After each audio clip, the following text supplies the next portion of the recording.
Minä täytän mullan kanssa tämän, peitän tämän, mihin on tätä heinäroskaa ja puuroskaa purua aikaisemmin tuotu. Nyt minä mullankaan peitän tämän, että tulee multapinta siihen ja sitten siihen jotakin kasvamaan. Taas jos laitan, niin mitä nyt sitten tulee laitettua.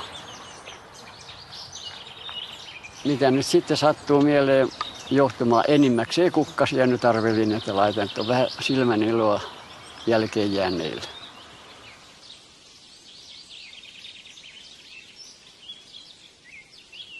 Tältä tämä nyt näyttää, tämä kukkatarha täällä ylhäällä. Hän halusi kovasti kukkia, vaikka hän itse ei nähnyt niitä, niin hän aina kysyi, minkä värisiä ne on. Täällä ylhäällä oli aikaisemminkin luumupuita ja se epäonnistui, niin hän vaan totesi, että se oli mielenkiintoinen kokeilu.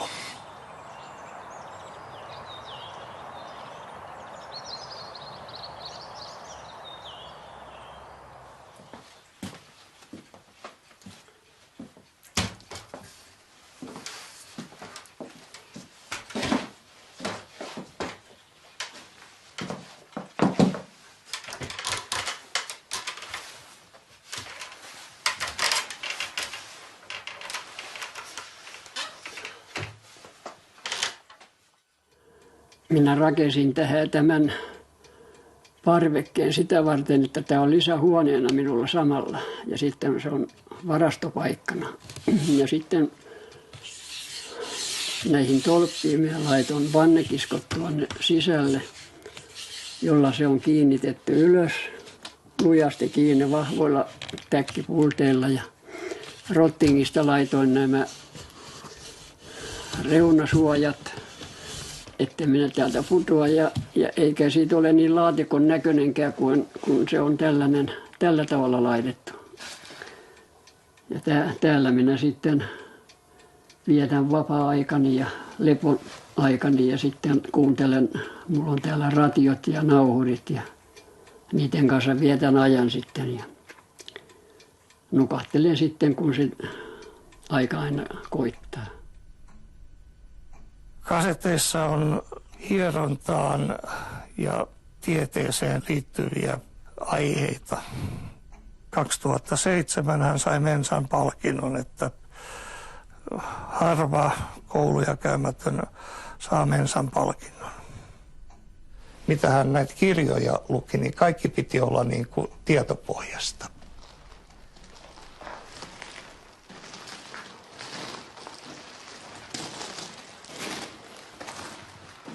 Hyvinkäälle rakensin talon ja se kesti 8 vuotta sen rakentaminen. Ja siitä minä sitten aloitin, mutta se mun täytyi luopua sitten siitä vaikeuksien takia. Ja pahimmat vaikeudet oli siinä, kun oli näitä nuorisoa, sellaista pahantekijöitä. Ja kun minä yksinään olin, niin en minä pystynyt valvomaan ja vartioimaan sitä. Siellä Hyvinkäällä, kun hän räjäytti 3 kerrosta maan alle. Hänellä oli tämmöinen ammattiräjäyttäjä sitten välillä, mutta siinä meni naapureita ikkunat, niin hänen täytyi itse ruveta räjäyttää, ettei mene naapureita ikkunoita rikki. Että hänen tämä räjäytystaitokin oli, hän osasi laskea sen panosmäärä ja kivenlaadun mukaan.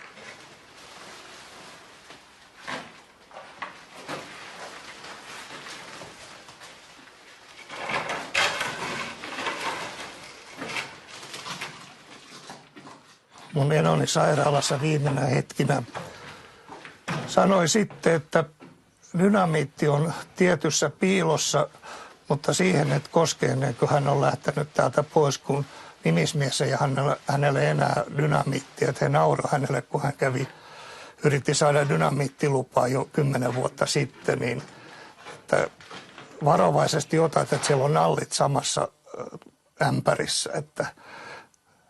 Ja hän vannotti, että missään tapauksessa ei saa koskea ennen hänen kuolemansa näihin dynamiitteihin.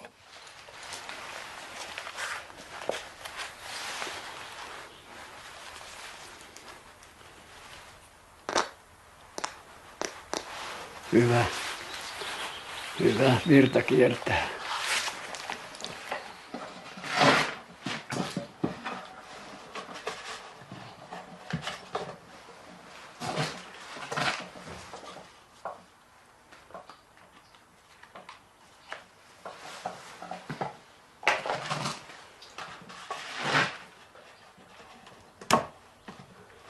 Ampu tulee.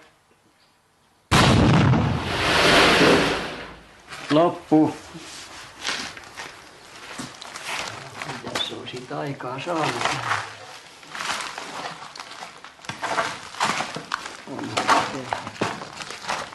Kyllä se onnistui ihan täysin. Se on ihan normaali ulosanto, mitä se noin pienellä paukulla. Kyllä se on ihan hyvä. Kyllä se on ollut ihan normaalia.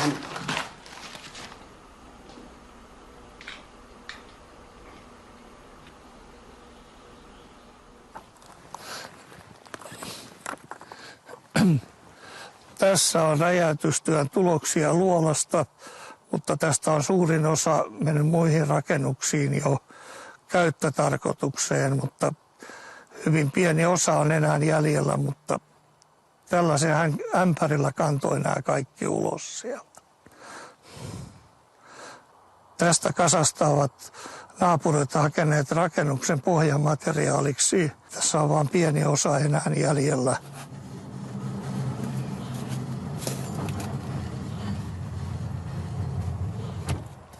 No.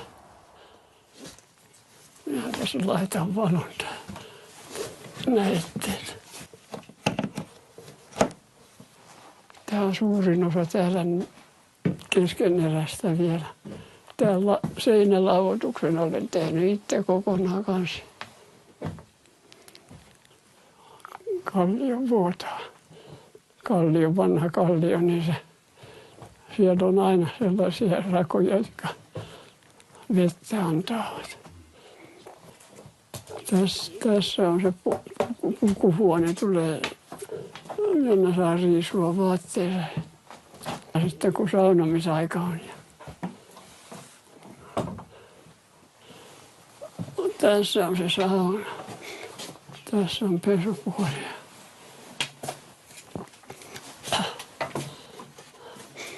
Ja täällä on sitten se löylypuoli. Kaikki puutyöt, mitä täällä on, niin ne on mun itten tekemiä ja laittamia. Seinäpaneloinnit ja saunan paneloinnit.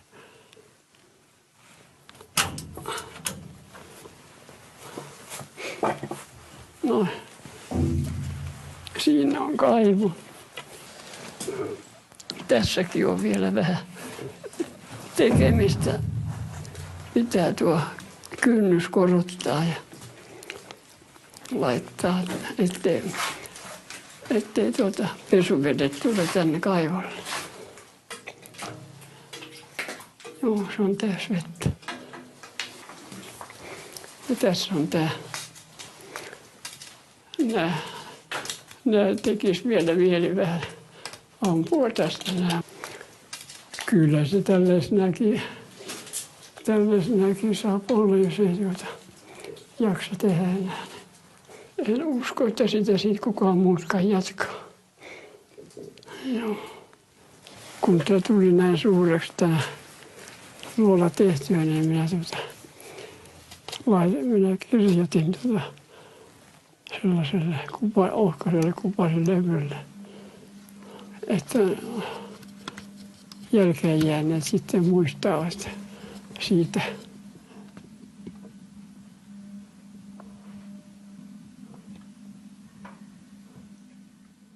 Tämä ei ollut mikään sattuma, tämä luolan räjäytys, vaan se oli hänen kunnianosoitus isälleen, joka oli kivimies. Ja hän itse myöskin rakasti kivityötä niin kuin isänsä. Ja siitä alkoi tämä räjäytys.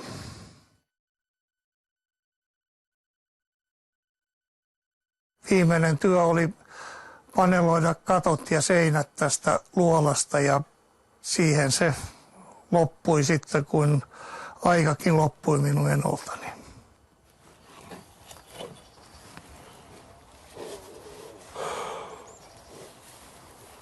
Kyllä mä meinaan omilla niin selvitä loppuun.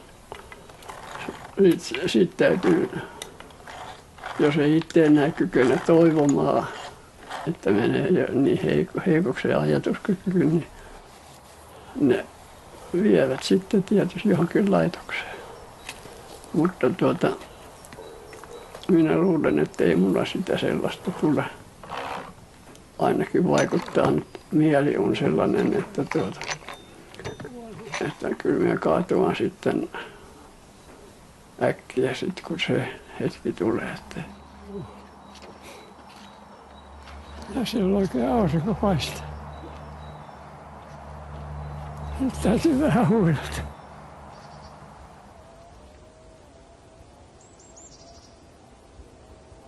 Me olimme sairaalassa vaimon kanssa sitten nämä viimeiset hetket ja hän sanoi, että nyt taitaa olla Vieteristä veto loppu, kun tässä rupeaa olo olemaan semmoinen. Ja hän sanoi, että hän ei kuolemaa kyllä yhtään pelkää.